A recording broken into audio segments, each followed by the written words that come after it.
Wow, what a bad look for the NFL. The final wild card game, and still not a whole lot of competitiveness. What this means after Vikings-Rams. Well, like we said, most of these games not the best, but have no fear.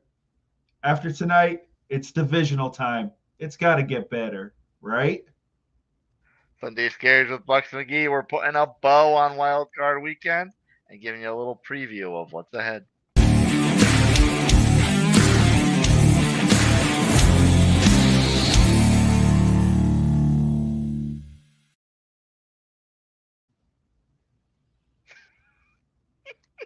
Really? So you're telling me out of how many games, only one was really worth the hype? I don't know. This is unreal to me, Nutmeg. But here we are, Monday night, and ugh. Blah, blah is right, Bucks McGee. And I will say, I guess it's got to eh, take, I guess, I mean, nothing can take the sting of a playoff loss away. But again, I guess it makes you feel a little bit better that your game was the only one that was actually worth watching more than a quarter. For all those people who thought Tampa was gonna stink this year and blah blah blah, we gave you the best game of the weekend of the wild card round. I don't want to hear anything else. It's a wrap. This is ridiculous. I can't believe what I'm watching. Can't. A week and had 3 days. Games spread over 3 days, 3 nights. And I feel like I'm watching the Ohio State Texas game again for college. It's just this is a mess. Actually, funny enough, Scott Van Pelt said at halftime, the energy here reminds me of a college game where there's representation from both sides. I don't think it's making much of a difference. No, not at all. Not at all. I don't know if someone forgot to wake Sam Darnold and the Vikings up and let them know that, hey, it's playoff time, but the Rams are awake and they're dealing it out. Yeah. Well, let's touch on those Vikings first and figure out just what's wrong here. This is almost surreal. The Vikings team that we watched for 15, 16 weeks, and then the last 2 weeks, the finale with all the marbles on the line for home field, and then this playoff game against the Rams. Just complete night and day, and they look like the Vikings team of, a few years back where they're just last place miserable. I don't know what happened, for, like you said, 16 weeks. We talked about how we were waiting for Sam Darnold's pumpkin to, we gave it, we said, you know what? He's legit. It's real. Don't fall for it. He's the guy. And we were played, man. We were played, man. 16 weeks. If this was wrestling, this was the greatest storyline of all time, and it's finally come to fruition, man. Um, I don't know what's happened in Minnesota. It just seems like they've forgotten how to play. I don't get it. He looks like Jet Sam, seeing the ghosts and everything. I'm t- Seriously, did they just change costumes? Did they just change Yeah, uniforms and said, "Okay, here we go. Let's let the Jets play. We feel bad." This is like the timing is horrible. The offense is non-existent. The defense has forgotten any semblance of fight. It's just horrible. I have a joke from a few weeks back of yours to reiterate when you Oh said man. Aaron Rodgers was going to follow in Brett Favre's footsteps and go to the Vikings. Maybe he came in a few games earlier. Maybe this is really Aaron right here. Oh man. Aaron said, "No, what? Let me give you a preview of what's to come because I don't know. You got to give the Rams credit so far. They're playing their tails off. They want to go. They want to advance. And a lot of people said this is not a team you'd want to see, advance in the playoffs. And 5 sacks. Their defense is running around with their hair on fire. They want to be here. And unless Minnesota all of a sudden wakes up and decides to start throwing the points up, this is short and sweet. And the Rams are advancing. Yeah, we were questioning if the Vikings were going to panic next year if JJ's not healthy because Sam's going to get a big money contract. I think that worry's out the door now. Yeah. So what I think the Vikings are going to do now is probably franchise tag them and trade them. Why not? Yeah, that's true. Get something for them for walking away. Why not? Hmm. I'm sure the body of work says, this is just this is the bad time where the Blip on the oopsies have. radar. Yeah. Yeah, bad time to hit that slump. But if you can get something for them, some team is going to think they can, they're going to get something for them. So why not do it? Yeah. Last point on the Vikings before we move over to the Rams and what they're doing well. This Vikings defense is also one this is a complete polar opposite from what we saw. This was an aggressive defense that went after people, and they're getting run over. It's like they don't know who they're playing. They didn't prepare. The Rams are just fluid, running strong. Stafford's looking solid. It's like the whole team has just forgotten what they're supposed to be doing. I don't have an answer for it. It's surreal. I can't believe what I'm watching. Like I didn't think it was going to be like this at all. It's one thing to have a strong season and fail in the playoffs from but like lose by the skin of your teeth or a bad turnover or whatever the case may be. Not like this. No, basically just walk in and be like, "All right, I guess we're here. That's cool." Like We made that's it, just what guys. We made it. it's like. Thanks a lot, guys. It's been fun. We'll see you next year. Yeah. Oh man. Well, the opening game is obviously going much better for the Rams, not only than the Vikings, but compared to the Rams last season, where Matt Stafford returned to Detroit, and it didn't go so well. So now they get maybe a mulligan to try to replicate the Super Bowl team. Cheers, FLX. How are you? Thank you for stopping by. Hope you're having fun as much as we are enjoying this fiasco of a game. Uh, I don't know, man. I don't know. So yeah, with the Rams, like this is obviously a much better way for them to start their playoff run than it was last year against the Lions.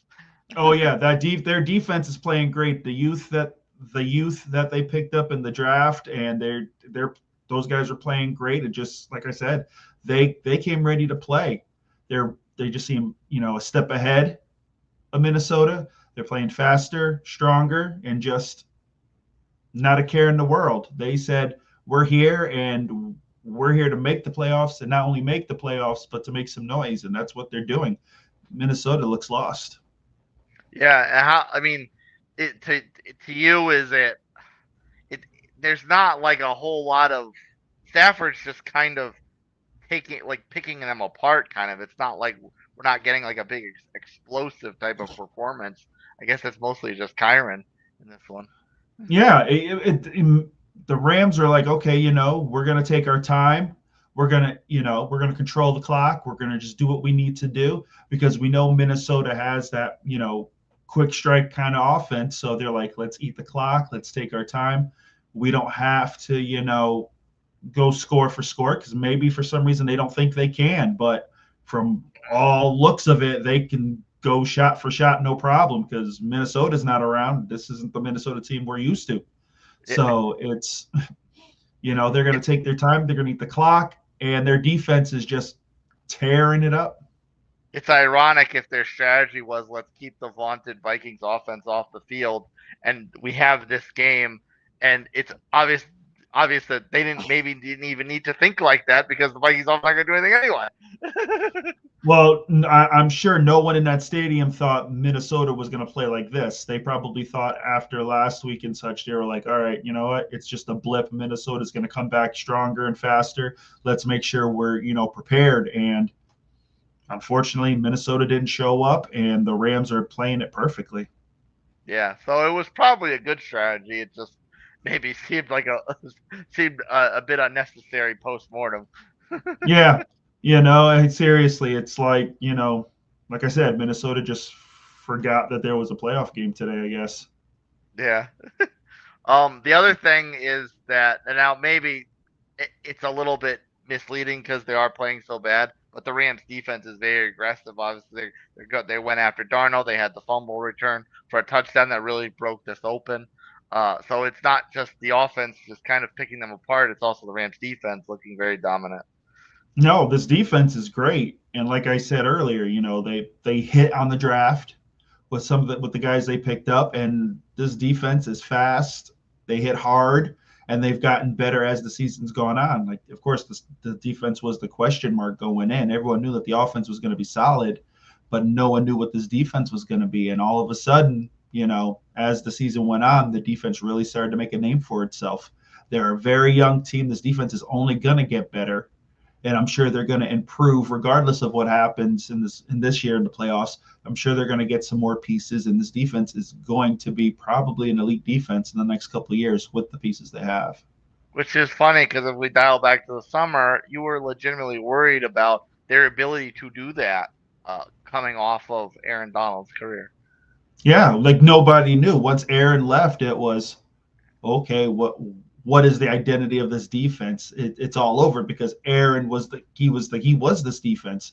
It was a guarantee that two to three guys on the opposite team would take up space trying to stop them, so that helped everybody else on the defense make a name for themselves. Now they've got three or four guys that are legit and talented, and teams are having a problem with those guys. So it's a collective defense that's getting faster and getting better as the year goes on, and teams can't account for it, and Minnesota definitely can't account for it tonight. Yes, FLX. It's the silver lining on Bucks McGee's otherwise rain cloud that the Bucks are That's feeling right. matchup. Best game of the weekend. I don't care what anybody says. I can hang my hat on that. I don't It's a care. loss. It's a loss, but at least you didn't get blown out. It's not victory Monday. It's like Monday. So I'm okay. Yeah. Monday. I'm okay. So let's move on to prophesizing and talk divisional Ooh. round and hopefully greener pastures towards some towards some games that might actually tickle our fancy a bit. Um, we already talked about this one a bit in the last show, as far as this Texans team that's kind of surprised us with actually being the Texans team we thought we were going to get this season, going up against the Chiefs, who have not necessarily been the Chiefs we're used to seeing this season, yet they still managed to figure it out, pull wins out of their backside, and get the top seed and home field advantage anyway. So, with another day to kind of melanate's not the right word. Help me out with the word here. You mean letting it marinate? Marinate. Thank you, marinate. I don't know where I got melanate from. Yes, with another day to marinate this game in your brain, are you still kind of feeling that there's maybe Houston recreating some magic from the Chargers game and giving the Chiefs a run for their money? I think I speak for most of America, where we would say yes, we would hope Oh, so. sure. But I don't know. The Texans have been so up and down. I can't confidently sit here and say, oh yeah, I believe that the Texans could do something. I can't. I don't know if this past week was just an anomaly.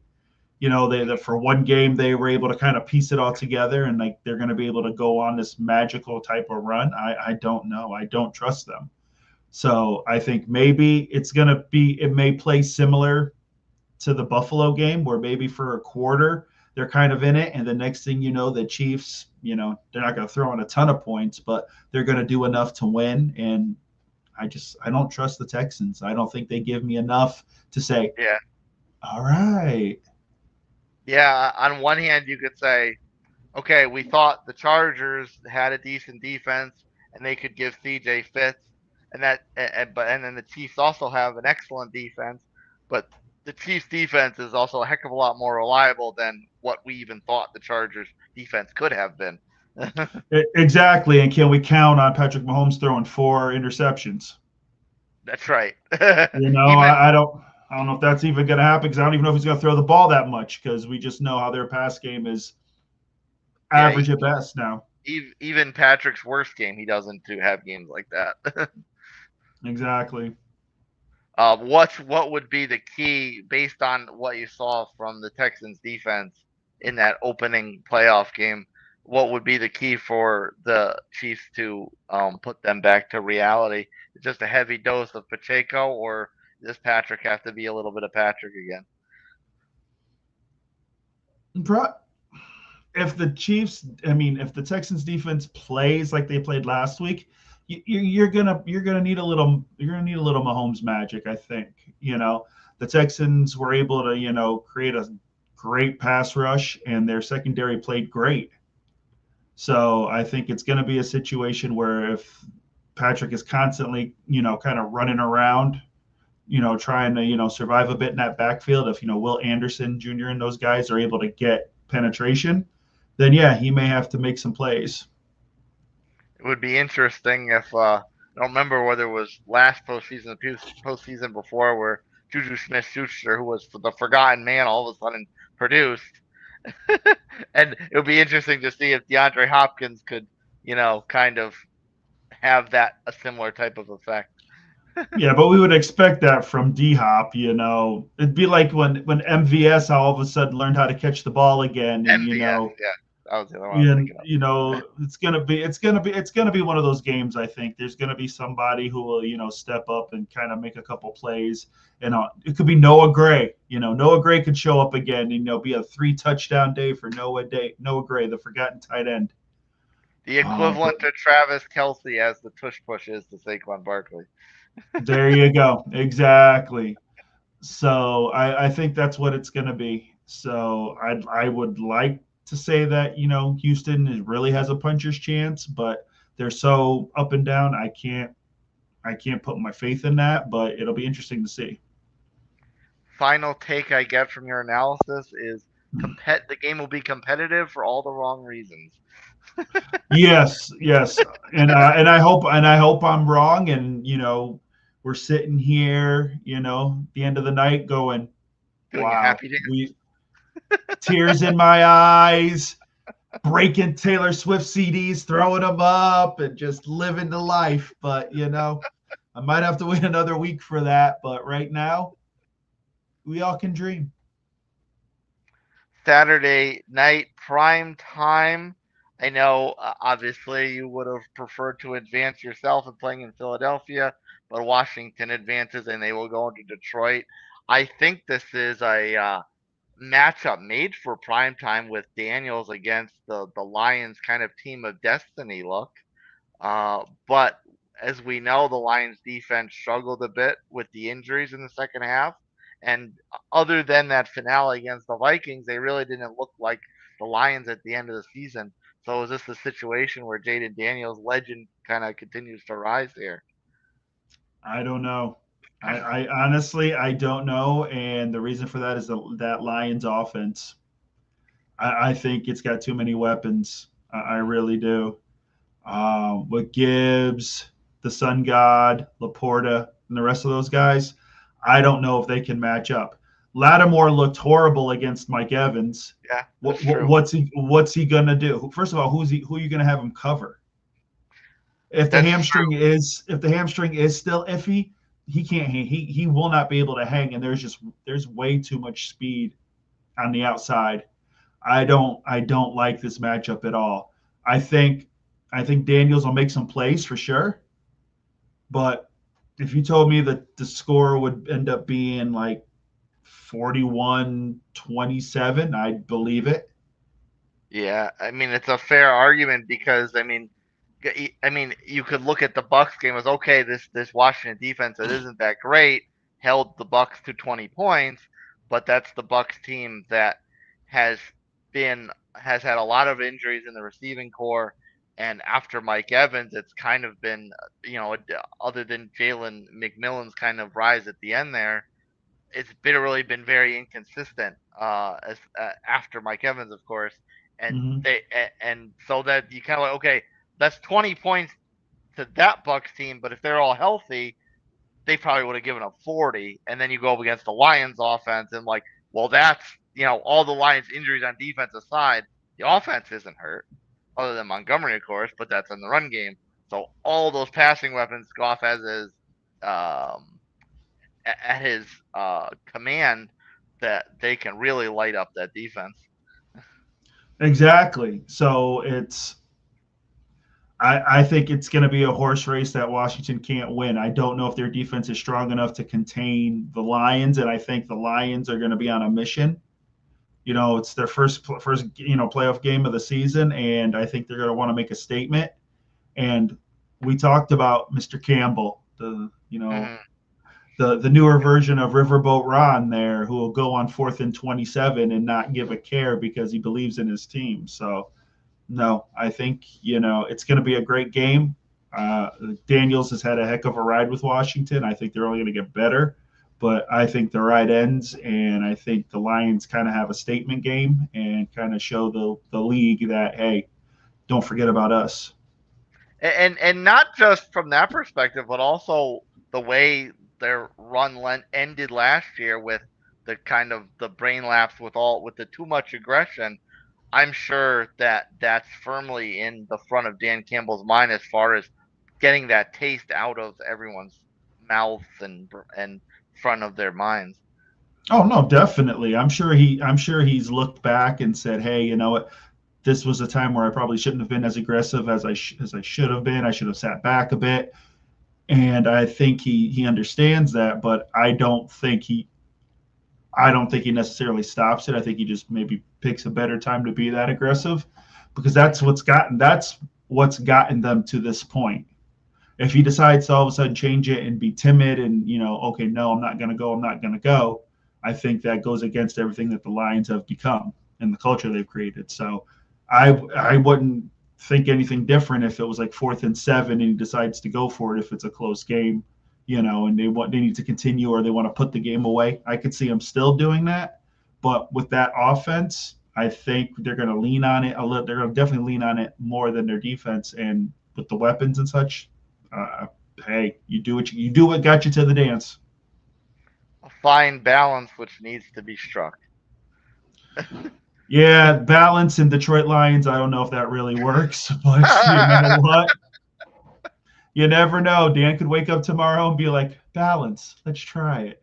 actually, actually, yeah, that's true in more ways than one because we've seen plenty of games this year where they throw 10 times and they have 300 rushing yards, and then other games where Goff has 450 yards and 6 touchdowns.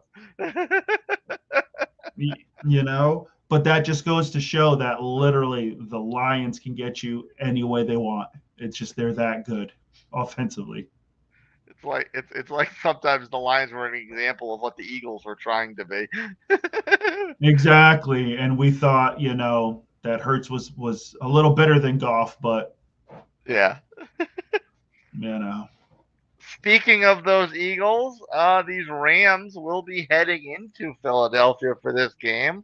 Now, we spoke a little bit about the Eagles kind of being cautious with Hurts, and then the Packers were just horrible anyway. So maybe they didn't necessarily need to unload the full clip. Uh, but based on the Eagles that we saw against the Packers, are these Rams going to give them trouble? I think they can give them some trouble. I think this game comes down to the trenches. It's going to come down to both offensive and defensive lines. It's going to be, can the young Rams defense get some pressure and contain Saquon? I don't know if they're going to dare Hurts to say, okay, we're not going to let you run, but now Hurts, you're going to have to beat us with your arm. Mm-hmm. And vice versa. It's going to be, can the Rams offensive line hold up against the Eagles defense, because their defensive line has been great so far. So it's going to be interesting to see which one bends and which one breaks. Yeah, and that's an interesting point because for all the offensive talent amongst these two teams, it could be a situation where the points are at a premium because of Yeah. the way the defenses are playing. No, exactly. It very well could be a low 20-point game, and it's going to be that one turnover that turns the tide in either direction. So I think when it comes to the Eagles, they've been here before. They know what they need to do. With the Rams, this is a new bunch, even though they've got, Stafford and Cup, who have been, have been the stalwarts and were there for that Super Bowl run. So it's going to be interesting how McVay kind of balances the youth and the veterans versus, the Eagles, which is a veteran-laden team. So it's going to be fun. It's a game I'm interested to see what happens, but I think it's just going to come down to the trenches. Yeah, I was gonna ask if this is a close game where one possession swings for the victor, who do you trust more? You Hurts, who has that one run to the Super Bowl where he was phenomenal, but not a whole lot of evidence past that, or Stafford, who's a grizzled veteran and has a few playoff runs, including the Super Bowl. Oh, it's real simple. If it's that close and the Eagles have the ball and it's a tush push away from sealing the deal, then you got to take the Eagles because let's be real. That's the play. The Rams have to keep the key to it is this: the Rams have to keep the Eagles in consistent third and longs. That's what it has to be. If it ends up being like third and ones and things like that, fourth and ones, the Eagles are gonna convert those and win this game. So Yeah. and it comes down to whether the Rams offensive line can give Stafford time to throw the ball because he's going to have to. They're not going to be able to they're going to be able to run, but I don't think they're going to, run insanely well on this Eagles defense. So that's what it's going to come down to. Yeah, it's gonna be hard to keep them off the field enough where they tire and you can just wear them out in the second half. And they've got to be able to contain Saquon. If they can keep Saquon to a pedestrian 80 to 90 yards, and for most backs, that's a good game. But if you can keep him out of the end zone and he's 80 to 90 yards, you got a shot. I think you have to force Jalen Hurts to beat you with his arm. I think that's what it comes down to. I'd say it's a dark horse for best game of the weekend, which is an interesting segue into, on paper, the best game of the weekend, and that, as we labeled it in the previous show, the matchup of the MVP hopefuls, Lamar Jackson and the Ravens heading into Orchard Park. Yes, heading into Orchard Park to take on Joshie, Josh Allen, and the Bills. Yes. Two men enter, one man leaves. Basically, it very well could be one of the two men who hinges on taking down the Chiefs dynasty. So I think it's going to be good. Weather doesn't look to be that favorable right now, but at the end of the day, it's football. You play in these temperatures. It's going to be interesting to see the high-powered Baltimore offense and the new, I guess you would say, improved, Buffalo offense. Speaking of that, um, it, in the event that the Chiefs do advance and these two beat each other up, is that gonna be a deficit for the victor of this game, where they're gonna be so worn out from playing each other that the Chiefs are gonna have kind of a lesser opponent on the other side. See, here's the thing. It's not like the Chiefs are going to be looking to pick the whatever's left off the bones. Because like if this was, maybe the Chiefs of 2 years ago, I'd say, oh man, forget that, man. The Chiefs are just going to be ready for this because we don't know what the Chiefs are going to be. Like, let's be realistic. Like this team is not. This is probably, and it's weird. It doesn't. When I say it, it's still kind of like tongue in cheek. This is probably the easiest of those three Chiefs teams in the playoffs last 3 years to beat for what Yeah. they are. But you still have Mahomes and all that, so and that defense is still elite. But I don't know if they're really going to beat each other up. If there's going to be anyone who's really beating anybody, that's if Baltimore imposes their will and Derrick Henry goes for like a buck 50, buck 60, and is the battling ram that he was this past game. If not, it's just going to be fast paced, and I don't know how physical it's going to be because Buffalo has shown they can move up and down the field just as much as Baltimore can, and Baltimore I think has better weapons overall. So those weapons, where's kind of, if this player has a huge game, like I think that the most glaring one is Henry, because we saw how Buffalo's defense had some growing pains in the second half. but like what are some players on either side, both teams that you think like okay, if these players have big performances, that is good for their team and leading to a victory. Well, for Baltimore, I'd say Zay Flowers if he comes back from the knee injury. I don't know what his knee's going to be like. I assume he's going to play. So his knee's going to have to hold up. So I think he's going to be important. For Buffalo, I think the tight ends are going to be key. So Dawson Knox for sure is going to have to, him and Kincaid are going to have to really put up some points.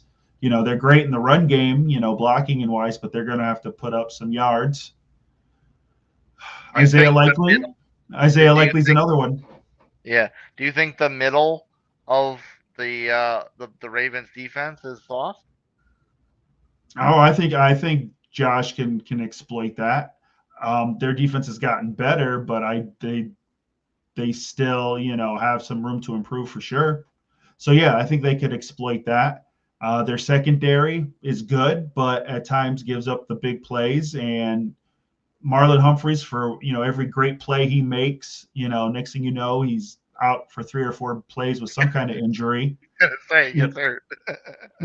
so and I think it's gonna be Baltimore's idea might be okay. Let's see if we can slow down Cook, and it's stupid to say let Josh beat us with his arm, but this could be the game where Josh, all of a sudden has a pick or two because he's been so great with the ball, or he fumbles. He really hasn't had that game yet where he's made those mistakes, and this very well could be that game.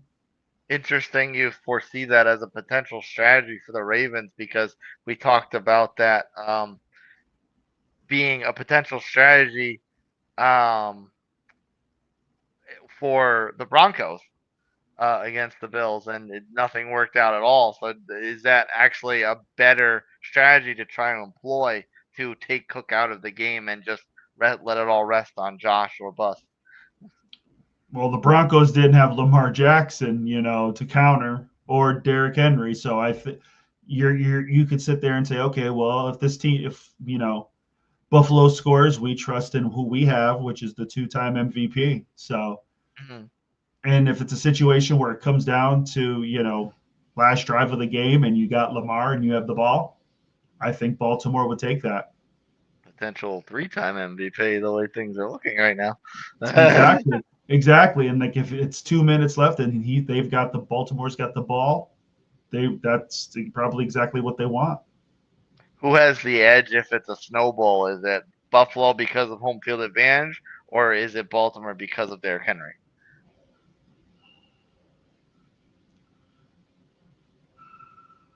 I'll say Derrick Henry. Okay. He's really come alive the last couple games, and that's why you brought him in. It's if it's going to be a game where the running game is what's going to be showcased, and you're going to have to live or die by it. I think most people would take Derrick Henry over James Cook. James Cook's a great back, but he's more of a receiving back. If you Yeah. need to run the ball and punish people, Derrick Henry's the man. Yeah.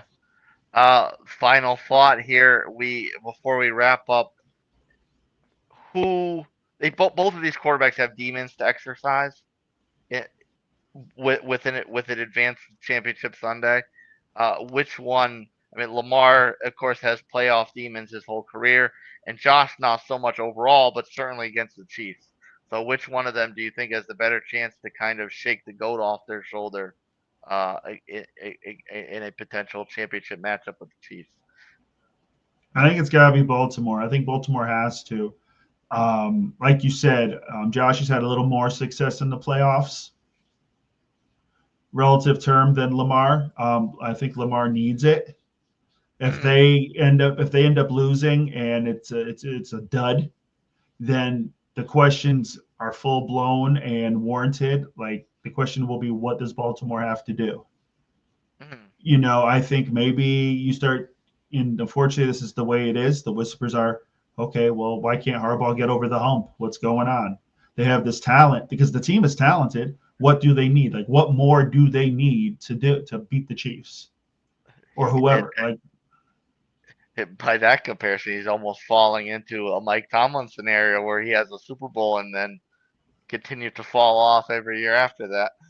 Yeah, he's a high end Mike Tomlin because He's at a high least end. he's at least around ahead. He's usually a round above Mike Tomlin, so it's Yeah. automatic. He's a higher end. But that's the question. It's like, all right, Baltimore, we talk about you every year as this elite team that should that could take out the Chiefs or Super Bowl aspirations, but then you fall short. If you fall short again, then the questions are more than warranted, and then you've got to figure it out, or a change may have to happen, a different voice. All right, Bucks McGee. Hopefully, greener pastures in the divisional round compared to what we saw in the wild card.